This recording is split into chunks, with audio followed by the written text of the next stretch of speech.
တွေအလကားရတယ်ဆိုပြီးတော့သူတစ်ပါးဖြစ်စီကိုမတရားမယူနဲ့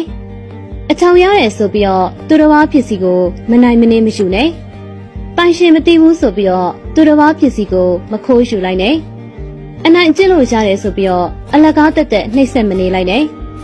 တန်တရားကရက်နေတာမဟုတ်ပါဘူးလဲဘင်းကြီးလိုပဲလဲပတ်နေရပါ